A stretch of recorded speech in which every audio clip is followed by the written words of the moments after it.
नमस्ते दोस्तों और अभिजीत शर्मा के चैनल पर आपका स्वागत है।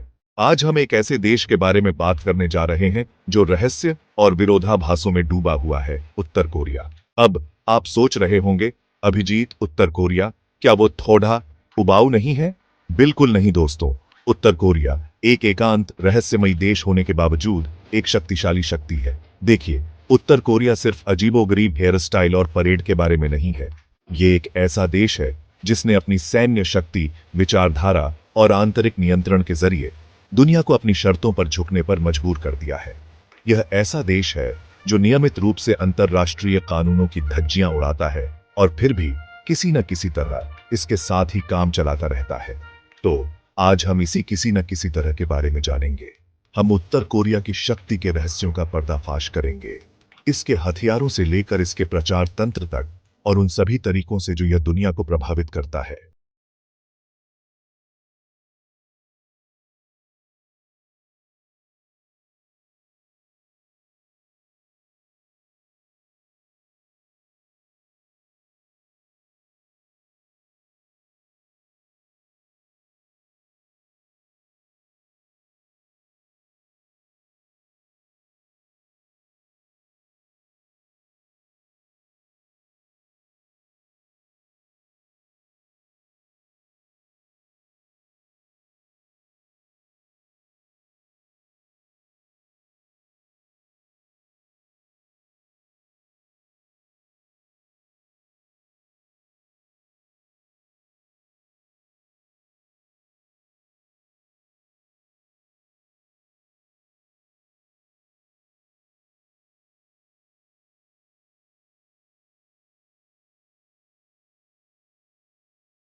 और इंटरनेट एक्सेस को सख्ती से नियंत्रित करती है।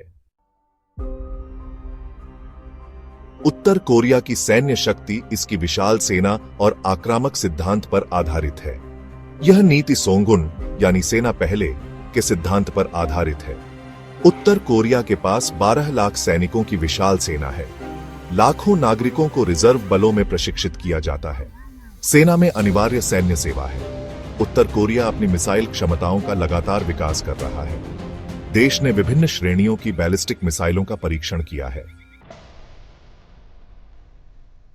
उत्तर कोरिया की परमाणु महत्वाकांक्षाएं दुनिया के लिए सबसे बड़े खतरों में से एक हैं। देश ने 2006 में अपना पहला परमाणु परीक्षण किया था और तब से उसने अपनी परमाणु और मिसाइल तकनीक को लगातार विकसित किया है। यह माना जाता है कि उत्तर कोरिया के पास अब दर्जनों परमाणु हथियार हैं और उसने ऐसी मिसाइलें विकसित कर ली हैं जो इन हथियारों को दूर तक ले जाने में सक्षम है। उत्तर कोरिया का दावा है कि उसका परमाणु कार्यक्रम आत्मरक्षा के लिए है, लेकिन अंतर्राष्ट्रीय समुदाय इसे वैश्विक सुरक्षा के लिए एक गंभीर खतरा मानता है। देश पर संयुक्त राष्ट्र द्वारा कई प्रतिबंध लगाए गए हैं, लेकिन ये प्रतिबंध उत्तर कोरिया को अपनी परमाणु महत्वाकांक्षाओं को आगे बढ़ाने से रोकने में विफल रहे हैं। उत्तर कोरिया के परमाणु हथियार कार्यक्रम के पीछे कई कारण हैं। सबसे महत्वपूर्ण कारणों में से एक है शासन की अपनी सुरक्षा की चिंता। किम शासन का मानना है कि परमाणु हथियार उसे बाहरी हमले से बचाने का एकमात्र गारंटीकृत तरीका है, खासकर अमेरिका से। इसके अलावा उत्तर कोरिया अपने परमाणु हथियारों को एक सौदेबाजी की चिप के रूप में इस्तेमाल करता है। देश ने अतीत में अंतर्राष्ट्रीय समुदाय को इस उम्मीद में उकसाया है कि उसे आर्थिक और राजनयिक रियायतें मिलेंगी। चैप्टर 4, प्रचार और विचार शक्ति भ्रम का जाल। उत्तर कोरिया की शक्ति का एक महत्वपूर्ण पहलू है उसके नागरिकों पर विचारधारा का कड़ीडीहा नियंत्रण। देश में एक व्यापक प्रचार तंत्र है जो किम वंश की पूजा को बढ़ावा देता है और बाहरी दुनिया के बारे में जानकारी को नियंत्रित करता है। इस प्रचार तंत्र का उद्देश्य नागरिकों को आज्ञाकारी और शासन के प्रति वफादार बनाए रखना है। उत्तर कोरियाई प्रचार किम इल सुंग की झूठे विचारधारा पर केंद्रित है, जिसका अर्थ है आत्मनिर्भरता। यह विचारधारा राजनीतिक, आर्थिक और सैन्य क्षेत्रों में आत्मनिर्भरता पर जोर देती है। हालांकि वास्तविकता में उत्तर कोरिया अपनी अर्थव्यवस्था को बनाए रखने और अपने लोगों को खिलाने के लिए बाहरी सहायता पर निर्भर है। उत्तर कोरियाई मीडिया, जिसमें राज्य द्वारा संचालित टेलीविजन, रेडियो और समाचार पत्र शामिल हैं, किम वंश और उनकी नीतियों की निरंतर प्रशंसा करते हैं। मीडिया अक्सर बाहरी दुनिया, विशेष रूप से अमेरिका और दक्षिण कोरिया के बारे में झूठी और अतिरंजित कहानियां प्रस्तुत करता है ताकि उन्हें खतरों के रूप में चित्रित किया जा सके। उत्तर कोरियाई स्कूलों में बच्चों को कम उम्र से ही किम वंश के प्रति निष्ठा और आज्ञाकारिता की शिक्षा दी जाती है।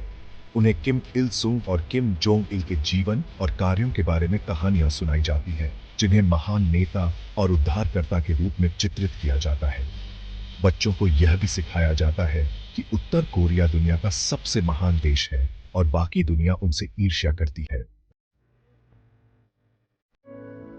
चैप्टर 5, साइबर शक्ति, अंधेरे में छिपा ड्रैगन। उत्तर कोरिया अपनी पारंपरिक सैन्य शक्ति के अलावा साइबर युद्ध में भी एक उभरती हुई शक्ति के रूप में उभरा है। देश ने कुशल हैकरों की एक सेना विकसित की है जो दुनिया भर में साइबर हमलों को अंजाम देती है। इन हमलों का उद्देश्य वित्तीय लाभ कमाना, खुफिया जानकारी इकट्ठा करना और विदेशी सरकारों और कंपनियों को बाधित करना है।